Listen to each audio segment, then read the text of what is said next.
اگر آپ ہمارے چینل پر نئے ہیں تو سبسکرائب کرنا نہ بھولیں اور دوسروں کو شیئر کر کے ثواب دارین حاصل کریں۔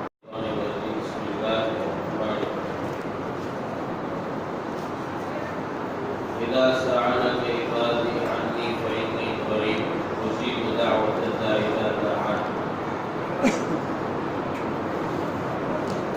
عزیز دوستوں، بزرگوں، دعا جو ہے یہ عبادت ہے۔ دعا کرنا مستقل ایک عبادت ہے۔ آدمی کچھ بھی نہ کرے اور دو ہاتھ اٹھا کر جو ہے دعا کرنے لگ جائے تو یہ عبادت میں شامل ہے۔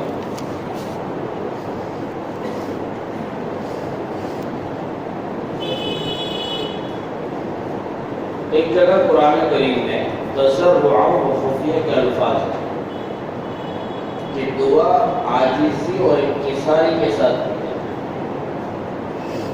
آہو زاری ہو، رونا ہو دعا میں، اور اللہ تبارک و تعالیٰ کو بندے کا رونا بہت پسند ہے۔ ایک بزرگ کا مشہور واقعہ ہے، ایک بزرگ قرض میں ڈوب گئے بیچارہ، چند روپے اس کے پاس، چند روپے اس کے پاس۔ اب یہ سکرات کے عالم میں پڑے، بستر عادت پر، بیماری کے بستر پر پڑ گئے۔ اب جنہوں نے قرض کیا تھا وہ ٹینشن میں، پریشانی میں، قیمتی وکٹ گری تو اپنا پیسہ گیا، وہ سب آ گئے ان کے گھر پر مانگنے کے لیے کہ ہمارا قرض چکا دو، ہمارا قرض چکا دو۔ اب یہ بزرگ بجائے ٹینشن میں کیا کرے، ہے کچھ بھی نہیں۔ تھوڑی دیر میں وہاں سے ایک بچہ جو ہے بیچارہ 10-20 روپے کچھ مٹھائی لے کر بیچنے چلا اور آواز لگاتا ہے میں مٹھائی لے لو، میٹھی مٹھائی ہے اور مزیدار مٹھائی ہے، اس کو لے لو، خرید لو۔ بزرگ نے ایک قرضدار سے کہا کہ تم جو ہے ذرا اس بچے کو بلا، اس کو بلایا، کہا کہ سب کو مٹھائی دے سکو۔ اور جتنے بیٹھے تھے وہ بھی ٹینشن میں کہ ہے کچھ نہیں اور مٹھائی کھلا رہے، سب کو مٹھائی کھلائی۔ اس کا پورا حال ختم ہو گیا۔ اب وہ بچہ کہہ رہا ہے میرا پیسہ دے دو، بولے یہ لائٹ جو لگی قرضدار ہے، سب مانگنے والے، تو بھی جو ہے اس میں بیٹھ جائے۔ اب یہ بچہ تو رونے لگا کہ یہ تو میرے صبح سے شام تک کی محنت ہے اور پھر میں کچھ کماتا ہوں تو جو ہے دکاندار کو دیتا ہوں اور پھر کچھ پیسے گھر لے جاتا ہوں، آج میرا کیا ہوگا، آج تو میری پوری بھی چلی گئی۔ وہ رونے لگ گیا اور زاروں پیتان رونے لگا۔ بس یہ رو رہا تھا بچہ، اتنے میں اللہ تبارک و تعالیٰ نے غیب سے مدد فرمائی۔ ایک آدمی نے دستک دی، دروازہ کھٹکھٹایا اور ایک جو ہے دینار کی بھری ہوئی تھیلی وہ بزرگ کے نام پر ہدیہ کرنے چلا گیا۔ اس واقعے سے سبق ملتا ہے کہ اللہ تبارک و تعالیٰ کو بندے کا رونا زیادہ پسند ہے۔ اس لیے دعا میں آؤزاری ہونی چاہیے۔ اب جس امت میں ہم اور آپ ہیں، اتنی بڑی فضیلت ہے اس امت کی کہ یہ امت اگر رونا نہ جانتی، ان کو رونا نہ آتا ہو، پھر بھی اگر رونے کا سا بھوک کر لے تو بھی اللہ اس کو مغفرت کرے۔ بعض مرتبہ ایسا جو ہے سخت دل ہو جاتا ہے کہ آدمی کو رونا ہی نہیں آتا ہے، بیچارہ بہت کوشش کرتا ہے، رونا آتا ہی نہیں ہے، رونا آتا ہی نہیں ہے، لیکن رونے جیسا خالی چہرہ بھی کر لے، اپنے منہ کو بنا لے رونے جیسا، پھر بھی اللہ تبارک و تعالیٰ اس امت کی اس فرد کی مغفرت کرے۔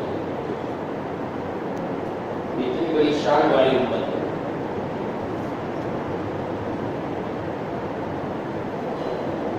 قرآن کریم میں کل میں نے جیسے بتایا کہ ایک دعا ہے رب انی مغلوب فانتصر، یہ حضرت نوح علیہ السلام کی دعا کہ جب قوم نے بہت ستایا،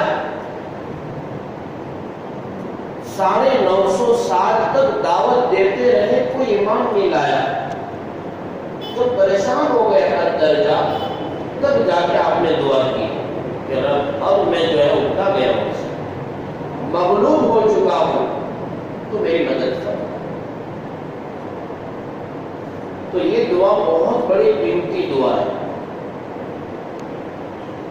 قرآن کریم میں ایک دعا اور ہے، کبھی کوئی آدمی بال بچوں میں یا ازدواجی زندگی میں پریشان ہو، اب ازدواجی زندگی یہ بھی عربی لفظ ہے، اس کا بھی ٹرانسلیشن کرنا پڑے گا، یعنی میاں بیوی زندگی جو گزارتے ہیں شادی کے بعد کی، اس زندگی میں الجھن میں ہو، پریشانی میں مبتلا ہو، تو اس کی کیا دعا؟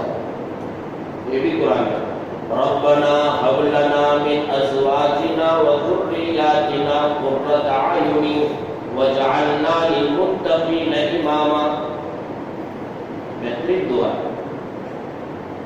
ربنا هب لنا من ازواجنا وذرياتنا، اے رب، ہب کے معنی عطا کر، اسی سے نام آتا ہے وہاب، عطا کرنے والا۔ اب یہ امر کا صحیح ہے، آرڈر ہے، اور دعا میں آئے تو التجا مانا ہوتا ہے، وہاں رب کے سامنے آرڈر نہیں ہوتا ہے، اللہ کے سامنے التجا کے معنی درخواست، اے رب عطا فرما دے ہماری عورتوں میں اور ہماری اولاد میں ہمیں قرۃ اعین، آنکھوں کی ٹھنڈک عطا کر دے۔ بہترین ترجمہ ہے۔ اگر آپ کو عربی دعا یاد نہ ہو تو یہ ترجمہ، اے اللہ ہمیں اپنے بال بچوں میں آنکھوں کی ٹھنڈک نصیب فرما، وَجْعَلْنَا لِلْمُتَّقِينَ إِمَامًا، اور بہترین دعا پھر، اور ہم سب کو متقیوں کا امام اور پیشوا بنا دے۔ ایک تو امام ہوتا ہے بیچارہ، میرے گیرے نچو گیرے جو بھی آیا سب کا امام، اس میں کیا دعا ہے؟ متقیوں کا، بڑے پاکیزہ، پارسا، نیک اور جو ہے پرہیزگار لوگوں کا امام بنا دے۔ تو پھر امام کتنا پاکیزہ ہوگا؟ پیشوا۔ ایک اسی طرح سے جو بال بچوں میں الجھن میں ہو کہ اس کی اولاد نہ نمازی ہے، نہ فرما بردار ہے، نہ فرمانی کر کے، رب اجعلنی مقیم الصلاۃ ومن ذریتی ربنا وتقبل دعا، اے اللہ تو بنا دے میری اولاد کو، میری ذریت کو نماز کا پابند، ان کو نماز بنا۔ ایک باپ بیچارہ مسجد میں آتا ہے، بیٹے نماز نہیں پڑھتے، الجھن میں، میرے بیٹوں کو کیا ہو؟ دیکھو دھندوں کی فکر بچوں کی مت کرو، میرا بچہ کیا دھندا کرے گا، کیا کروں گا، نہیں نہیں، سب سے زیادہ پہلے دین کی فکر کرو بچوں۔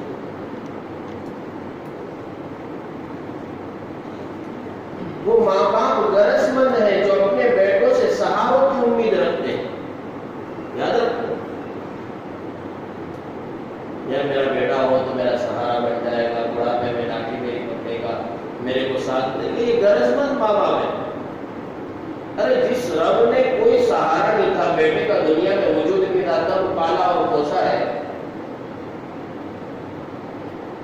وہ رب ہماری پرورش کے لیے ہمارے بیٹوں کا محتاج ہے۔ اللہ سے تو دعا یہ کرنی چاہیے، اللہ نے دنیا میں کسی کا محتاج نہیں۔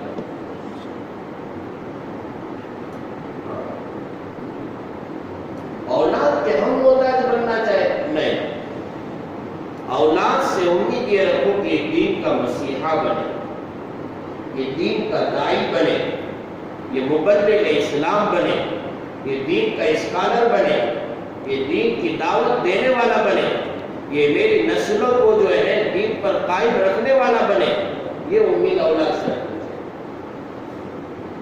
میرے کاروبار کا جو ہے ہاتھ بٹائے، میرے بزنس میں میرا کام کرنے لگ جائے، یہ امید رکھنا غرض مند ہے۔ اولاد کو تو دین زیادہ سکھانا چاہیے، اس لیے اللہ کے نبی علیہ السلام کی حدیث ہے، ادبوا اولادکم، اپنی اولاد کو، واہلیکم، اہلکم، اور اپنے اہل خانہ کو ادب سکھاؤ، ان کو دین سکھاؤ۔ ایک اور حدیث ہے اللہ کے نبی علیہ السلام ارشاد فرمائے من ولد له ولد، جس کی یہاں لڑکا یا لڑکی پیدا ہو اس کے ذمے بنتا ہے کہ وہ اس کا اچھا نام رکھے، اس کے ذمے میں آتا ہے کہ اس کو ادب سکھلائے، اور جب وہ بلوغت کی عمر کو پہنچ جائے، بالغ ہو جائے، تو اس کا صحیح جگہ نکاح کیا۔ پھر اسی حدیث میں ایک کلمہ ہے حضور کا کہ جس نے اپنے بیٹے اور بیٹیوں کی صحیح جگہ نکاح نہیں کیا، اور اگر وہ کسی گناہ میں مبتلا ہو گئے، اور کب ہوں گے گناہ مبتلا؟ دین نہیں سکھلایا، اللہ سے واقف نہیں کروایا، اللہ کی ذات کا تعارف نہیں کروایا بچوں کو، اب وہ گناہ میں مبتلا ہو گئے۔ جب بچے گناہ میں مبتلا ہو گئے تو کیا ہوا کہ اس کا وبال ماں باپ پر، حدیث اللہ کے نبی علیہ السلام، جس کے اولاد اگر نکاح نہیں کیے اس کے ماں باپ نے اور وہ گناہ میں مبتلا ہو گئی تو اس کا وبال ماں باپ پر۔ ایک آدمی آیا حضرت عمر رضی اللہ عنہ کے پاس، یا امیر المؤمنین، کیا میرے باپ کا جو ہے میرے متعلق میرے باپ پر کوئی حق نہیں بنتا ہے؟ ہاں حق ہے،